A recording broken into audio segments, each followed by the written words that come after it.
l'initiatrice du projet LOMA, donc de l'Observatoire. Elle est là pour représenter aussi notre partenaire, le partenaire AIGDP qui est Michelin, qui nous accompagne juste. Elle veut nous dire pourquoi cette initiative, pourquoi le thème de la mobilité et pourquoi vous êtes des personnes que ça intéresserait de venir contribuer sur nos différentes plateformes.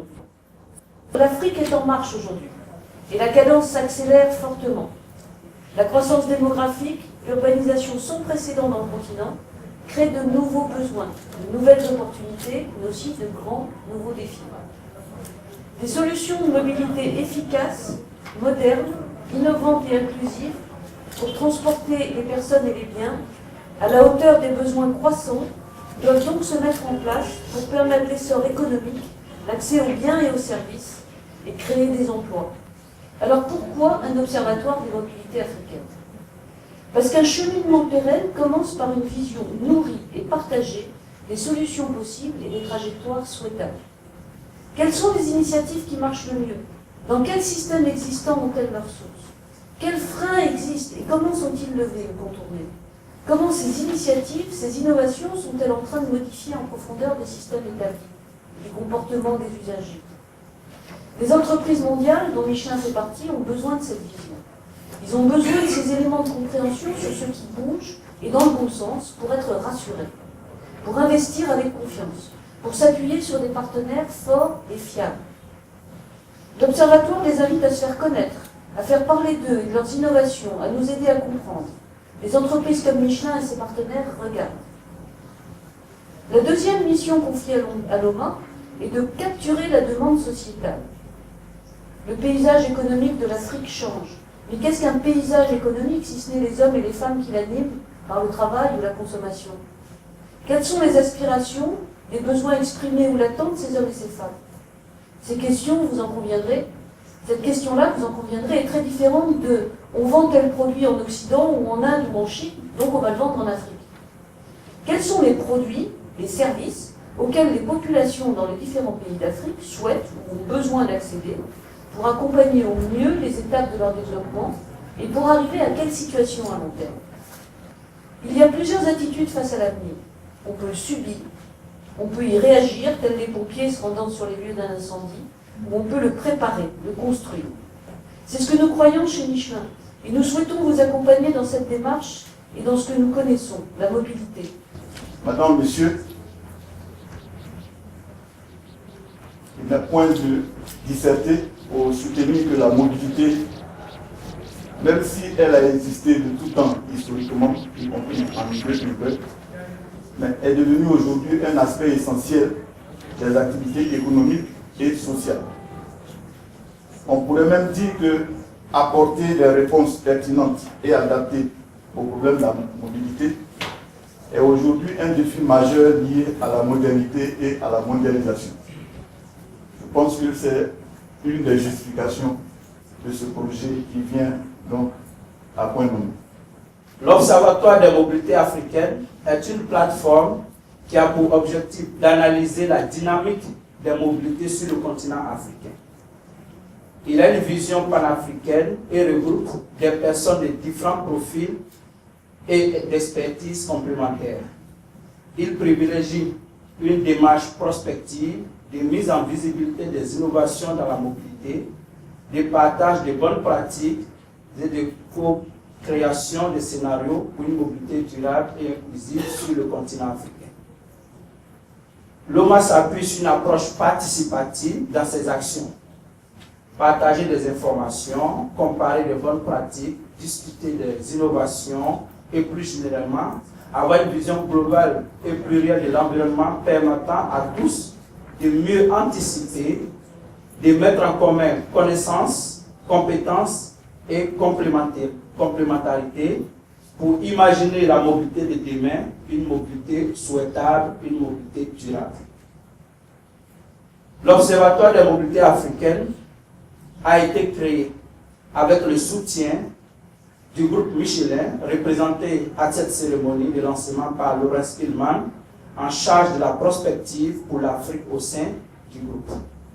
Il faut dire qu'aujourd'hui, je suis déplacé à Abidjan, n'est pas chose aisée. Et tous les usagers le répètent comme un refrain. Il est vraiment difficile de se déplacer, et plus particulièrement aux heures de pointe. Les longues files d'attente sur les Woro, sur les lignes de bateaux-bus et sur les bus, les arrêts de bus, peuvent directement vous donner une idée très claire de la mobilité ici à Abidjan. Oui, et quelles sont vos frustrations, puisque vous dites que ce n'est pas facile? Ben, les frustrations sont d'ordre divers, et les plus fréquentes, c'est d'abord l'état du matériel technique, donc l'état du matériel qui roule. Vous avez, en ce qui concerne le transport public qui est dirigé par la SOTRA, vous avez le non-respect des horaires, donc la longue file d'attente qui est due au fait que les horaires ne sont pas respectés en ce qui concerne le transport public de la SOTRA. Vous avez aussi ce qu'on appelle chez nous le non-respect de la loi sur la concurrence en matière de transport, parce qu'aujourd'hui, avec la loi sur la concurrence, les prix sont libéralisés au niveau des transports, d'accord, mais nous constatons aisément que cette loi-là n'est pas respectée parce qu'il n'y a pas de concurrence. Il y a des syndicats qui fixent des prix et ces prix-là sont fixés à leur gré. Merci beaucoup. Cela me permet de revenir sur le thème qui est que font les pouvoirs publics pour moderniser les transports. C'est un thème, j'allais dire, un grand thème. On va passer la parole à M. Roland Garnier. Donc Citran, c'est une compagnie qui a obtenu un marché de partenariat public-privé de 25 ans, ayant pour but d'opérer le transport lagunaire. Donc il y a 2 sociétés qui ont obtenu ce marché avec STL pour la conception d'un réseau lagunaire, la construction et l'exploitation de gares lagunaires, l'exploitation du réseau et l'entretien de tout le système. Et c'est rémunéré, c'est investi uniquement sur fonds privés. L'État ne verse pas de subventions pour ce transport. Ensuite, sur le transport, donc en fait, le réseau a été conçu pour mettre les usagers au cœur de la conception du projet. Donc le comportement de l'usager a été pour nous très important, puisqu'on transforme les gares lagunaires en véritables lieux de vie, puisque chaque gare lagunaire comprend des commerces, des restaurants, des services associés. C'est pas juste un lieu de passage. En fait, on nous avait dit que l'Afrique partait de plus loin mais courait 2 fois plus vite. Et aujourd'hui, on essaie de transformer ces points de passage en lieu de vie. Il faut rassurer, valoriser, fidéliser nos passagers. Et ça passe aussi par le prix, notamment, fidéliser. Il faut séduire et convaincre les nouveaux usagers en développant des actions ciblées. Par exemple, pour les usagers du plateau, il faut plutôt se rapprocher directement des entreprises que d'aller chercher les gens qui sont en diffus dans l'agglomération. Il faut connaître son client pour appliquer les concepts marketing de base, le prix, le produit et la promotion. Et enfin, il faut être à l'écoute du client pour répondre à ses attentes. Par rapport à cette demande de transport au niveau d'Abidjan, sur les axes où la demande est la plus forte, le gouvernement a adopté de mettre en place une offre de transport adaptée. Et notamment sur l'axe le plus circulé, c'est l'axe Abobo Port-Boué. Et donc sur cet axe-là, il est prévu de mettre en place un métro qui va fonctionner avec une traction électrique. Donc ça va permettre de... Métro train urbain, oui. On se situe où exactement? Bon, c'est une question de terminologie et c'est une question de technologie également. Voilà. Au départ, c'était un projet de train urbain qui devait être exploité sur la ligne existante en partenariat avec Citarail sur la ligne existante avec des aménagements. Mais ça allait poser des problèmes d'exploitation parce que la ligne était partagée, les fréquences d'un opérateur de transport urbain ne sont pas les mêmes. Et donc, finalement, il a décidé de passer un peu une gamme au-dessus. Donc, on va faire un métro en termes de performance technique. Donc, il va avoir une ligne complètement parallèle à la ligne de Sitaraï existante. Donc c'est en cela que c'est un métro, je dirais, de surface. Okay. Voilà, donc ce métro sera mis en place et à côté, il y aura, comme M. Garnier l'a dit tout à l'heure, le gouvernement a anticipé depuis 2014-2015 en signant une convention avec 2 autres opérateurs lagunaires pour pouvoir augmenter en capacité et en qualité l'offre de transport public. Pour parler de challenge, il faut situer la réalité des choses aujourd'hui en Afrique. Ce sont des débats qu'on mène un peu partout, au niveau de la BAD, au niveau des Nations Unies pour l'environnement, au niveau du SSATP de la Banque mondiale, d'ailleurs même pour lequel aujourd'hui la mobilité urbaine est le deuxième point du programme, du 3e programme, suivi de la sécurité routière. Donc ce sont des sujets qui sont abordés. Alors, quelle est la situation actuelle de la mobilité urbaine? Je vais juste traduire en image. Regardez un peu comment cette situation. Ça, c'est la situation courante de toutes les grandes villes. Les défis sont énormes. En image, on n'a pas besoin de poser la question. Le temps d'attente des passagers, c'est énorme. Alors, c'est de 4 heures, comme l'a dit mon voisin de droite, c'est de 4 heures à 22 heures. Je suis pas loin, peut-être si je demande à l'Assemblée où se trouve délocaliser cette photo, on ne pourra pas la trouver, mais je suis pas loin de cette place et ça m'impressionne tellement que je me suis amusé très tard à prendre cette photo. Souvent les usagers, nos petites sœurs, nos frères, les populations vulnérables restent dans les rues jusqu'à 22 heures. Alors, la demande est là, le besoin est là, le service manque, les infrastructures manquent. On va passer rapidement sur ça. Et en termes de chiffres, ici, vous avez la situation actuelle de la répartition modale. Regardez la quantité de population qui marche et qui se déplace par les 2 roues. Dans le contexte abidjanais, tu n'as même pas de pistes cyclables. Et quand vous voyez que ces personnes se faufilent entre les véhicules, allez-y comprendre le 3e point, le 3e, je vais dire, point du programme du SSATP, la sécurité routière. Donc, c'est vous dire combien de fois les populations sont exposées et combien les défis sont énormes. Quand on parle de mobilité, il y a 2 intrants. D'abord, il y a l'infrastructure, il y a la route et il y a l'engin. Vous avez pris le cas de l'engin pour dire qu'ils sont petits. Mais et pour la voie publique, la route. Maintenant que vous faites ce constat de la défaillance, ou bien on va dire de la pénurie de moyens de transport, des problèmes collatéraux que cela engendre en termes de, on va dire, file d'attente, etc. Quelles sont les propositions concrètes que vous, spécialistes de la question, pouvez apporter? La Côte d'Ivoire avait demandé à la SOFETU, qui est la Société française de réalisation d'études urbaines, qui est rattachée à la Régie autonome des transports parisiens, RATP, de faire une étude sur les transports lourds, c'est-à-dire les transports à train. Et au fil des années, on s'est rendu compte que cette étude n'a pas été faite et le coût augmente. Chaque fois, il y a l'inflation, ce qui fait qu'on reporte.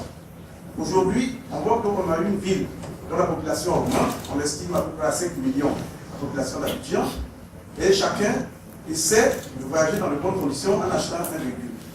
Enfin, chacun, la majorité. Or, on se rend compte que le budget transport grève énormément le budget familial. Alors, à force de reporter, et j'interviens par rapport à l'exposé de M. Kona, à quand est-ce que nous aurons le transport lourd, c'est-à-dire le transport ferroviaire? Parce que tout ce que nous constatons comme type de transport aujourd'hui n'est pas du tout adapté. La SOTRA, malheureusement, dit ce qu'on appelle une crise de ciseaux, c'est-à-dire que la population augmente pendant que le nombre de bus diminue, et la ville elle-même, elle s'étale démesurément. Quand je vais à Bengourou, après le corridor, je me rends compte qu'il y a des quartiers qui sont là-bas, et je me demande comment est-ce que ces individus se déplacent. Alors si on laisse chacun acheter son véhicule, il va se dire que il va s'en dire moins que la ville va être congestionnée et personne ne pourra bouger. Donc la question centrale, quand est-ce que l'État prendra au sérieux le transport ferroviaire pour pouvoir le financer? Merci. Il faut savoir que la question de la mobilité appelle des investissements importants. Et donc, ces investissements ne peuvent pas être réalisés par un coup de tête. il faut affiner les études pour pouvoir mettre l'argent là où c'est le plus optimal pour la collectivité. Je tiens à dire vraiment qu'au niveau de l'innovation, en Côte d'Ivoire aujourd'hui, on a des talents. On a de véritables talents, et puis les personnes qui sont là, hein, vous le prouveront, la start-up qui est présente dans la salle également. Vous pouvez dire son nom, déjà. Vous pouvez déjà dire le nom de la start-up. Monsieur Kofi, oui, il est là, il peut se lever. Il peut se lever pour qu'on le voit. Et le nom de l'entreprise, du projet qu'il mène. Wabi, voilà. Qui signifie? Qui signifie? Viens, on va ensemble. D'accord. Viens, on va ensemble. Allons-y alors. Monsieur Kofi vous présentera donc son projet un peu plus tard. Nous avons plusieurs innovations qui viennent transformer le domaine des transports. Ici, vous avez des personnes qui savent bien de quoi il s'agit, avec les taxis sécurisés, avec les applications qui permettent de réserver son ticket de transport en ligne, n'est-ce pas, e-ticket. Mais je tiens aussi à parler de deux autres points. L'aspect recherche opérationnelle. La recherche opérationnelle, qu'est-ce que c'est? Il y a eu un séminaire à l'ESATIC, justement, avant-hier et hier, sur la recherche opérationnelle comme aide à la décision. C'est l'utilisation de méthodes mathématiques pour pouvoir justement modéliser des problèmes du quotidien et ensuite les résoudre. Le dernier point est celui de l'Internet des objets, qu'on appelle IoT, pour ceux qui sont dans le domaine. IoT, c'est quoi? C'est Internet of Things, c'est l'Internet des objets. Il s'agit d'avoir des objets connectés, qui communiquent entre eux, qui sont capables de remonter des informations. On connaît les compteurs connectés aujourd'hui, il y a des montres connectées qui permettent, quand on fait un footing par exemple, de mesurer un certain nombre de paramètres, de remonter des informations. Puis on a parlé aussi des voitures sans chauffeur, ce sont des voitures connectées. Alors Wabi, Madame l'a très bien identifié, c'est le covoiturage. Dès que vous entendez Wabi, ça veut simplement dire viens, on part ensemble. Le covoiturage, on l'a pas inventé, c'est déjà quelque chose qui marche très bien. Mais ici en Côte d'Ivoire, les gens le font de façon informelle. Ça dit, vous avez des personnes qui chaque matin vont dans les différentes gares de Wouawou et demandent au syndicat, monsieur, mettez-moi des personnes dans ma voiture, on part ensemble. Et là, nous, on a essayé, à travers cette application, de vraiment professionnaliser l'activité et de la vulgariser. Je m'appelle Pierre Missian, donc je suis le président fondateur de MTIC. C'est une start-up qui vise à réduire les problèmes d'achat de tickets de car en Côte d'Ivoire. On a constaté que pour acheter son ticket, c'était vraiment une galère monstrueuse. Surtout en période de fête où on s'aperçoit qu'on peut faire le rang, comme on dit ici, pendant beaucoup d'heures. Donc la solution est la nôtre qui utilise les TIC, donc, et on a permis en fait aux Ivoiriens de pouvoir acheter leur ticket de car via une application téléphonique smartphone, mais également sur internet, via un site internet, et un call center qu'on a mis en place, et qui permet du coup de voir les horaires des cars, et les destinations, etc., et de pouvoir acheter à distance sans avoir à se déplacer en gare. Pour moi, l'innovation n'est pas forcément, n'est pas globale. En fait. C'est-à-dire, si vous prenez quelque chose qui se fait en France, aux États-Unis, ou n'importe où dans le monde, et que vous voulez l'appliquer, copier, coller ailleurs, ça ne marchera pas en fait. L'innovation est locale. Donc, nous, on a commencé à réfléchir à une solution depuis 2011. On a effectivement créé notre entreprise en 2015, donc on existe maintenant depuis 2 ans. Et dans les débuts, ce qu'on craignait, c'est un peu ce qu'il disait tout à l'heure. Est-ce que les gens allaient suivre en fait? On s'est dit, au bout de la première année, avec 1000 utilisateurs, ça va. Parce que Uber, au bout de la première année, ils avaient 3000 utilisateurs. Et nous, au bout de la première année, on avait plus de 6000 utilisateurs. Aujourd'hui, on transporte plus de 22 000 personnes qui utilisent un smartphone pour réserver un taxi, pour se déplacer à Abidjan. On est la première plateforme en Afrique, je dirais, qui a développé une plateforme qui permet de traquer un taxi et de remonter des informations qui n'existent nulle part en Afrique. Quoi, par exemple, comme information? Ce qu'on a développé permet de remonter en temps réel le niveau du carburant et tout ça, et permet de savoir, de définir des zones précises où le taxi peut prendre du carburant. Parce que très souvent dans le domaine du taxi, il y a du vol du carburant. Donc on a défini des endroits comme ça à Abidjan où ils peuvent prendre du carburant. Dès qu'ils essaient d'aller prendre le carburant dans une zone qui n'est pas définie dans notre système, le capot où on ouvre pour qu'on puisse prendre le carburant ne s'ouvre pas. La voiture, oui c'est sérieux. Vous pouvez passer au bureau, on va faire un test. La voiture, automatiquement le chauffeur, le propriétaire reçoit une notification par mail, par SMS et un appel du serveur vocal, qui est un robot qu'on a programmé, qui lui dit que son chauffeur de telle matricule a essayé de prendre du carburant dans une zone qui n'est pas définie. Donc la voiture s'est stoppée. En temps réel. Voilà. Donc, on utilise vraiment OpenStreetMap aussi pour le tracking des voitures, parce qu'on a une plateforme qui permet de traquer les voitures. Tous les taxis qui sont sur la plateforme sont traqués. Ce sont des taxis connectés. Les start-upers, les fondateurs, vous devez tenir compte du caractère sociologique de nos environnements. Bien souvent, je pense que vous avez l'idée, c'est une bonne idée, vous avez les capacités techniques pour développer l'application. Par contre, si vous ne tenez pas compte de votre environnement, vous allez avoir du mal à implémenter vos projets. Donc merci, un grand merci pour votre contribution ce soir, pour vos questions, pour votre intérêt, pour vos commentaires. C'était super, on y reviendra, on parlera peut-être du fret la prochaine fois, ce ne sera pas forcément une mauvaise chose. Et un grand merci et je vous souhaite un bon cocktail. Ce soir, j'ai bien voulu participer à cet événement du lancement de l'OMA, qui est une plateforme à laquelle même nous sommes inscrits. Et puisqu'on parle de mobilité, l'idée en tout cas est très bonne parce que nous avons voulu aussi apporter nos solutions. Nous avons aussi voulu venir apprendre aussi parce que lors de ces différents panels qui ont été lancés, nous avons vraiment appris et cela va vraiment nous aider dans le lancement même de tous nos projets. Cet observatoire en fait qui est une plateforme pour observer la dynamique des transports après bien évidemment avoir établi l'état des lieux. C'est une occasion pour nous de rassembler tous les acteurs, que ce soit les acteurs institutionnels, des entreprises, des usagers, mais aussi tous les entrepreneurs qui innovent dans le secteur du transport en Afrique de manière générale, mais particulièrement en Côte d'Ivoire.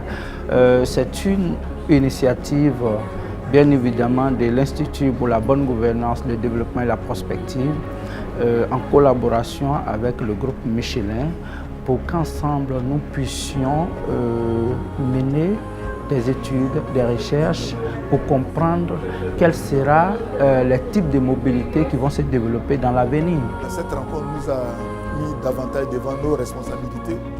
On a vu à travers cette rencontre toute l'importance de la question de la mobilité, mais également de l'intérêt que cette question rencontre au niveau d'acteurs très diversifiés, depuis les acteurs gouvernementaux jusqu'aux chefs d'entreprise, au public et aux associations de la société civile.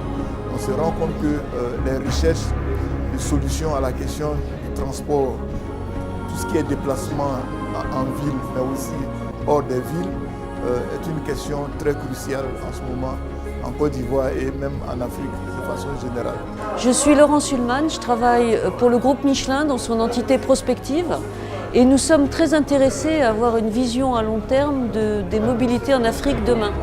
Donc c'est pour ça qu'on a initié ce projet d'observatoire des mobilités africaines et pour donner la parole aux Africains, pour parler avec eux de leur mobilité de demain, de leurs attentes en termes de mobilité, de la manière dont ils voient leur mobilité de demain, comment elle va se moderniser, etc. Et donc nous travaillons avec l'Institut pour la bonne gouvernance, le développement et la prospective, l'IGDP, qui travaille avec nous pour nous aider dans cette analyse. Et bien sûr avec tout un public que nous invitons à nous rejoindre sur cette plateforme collaborative, qui va nourrir cette réflexion, qui va donner les inputs, qui va parler de ce qui se passe sur le terrain, qui va parler des innovateurs qu'ils connaissent, des startups qu'ils connaissent, pour nous donner une vision assez plurielle, assez complémentaire de tout ce qui se passe sur le terrain et en Afrique.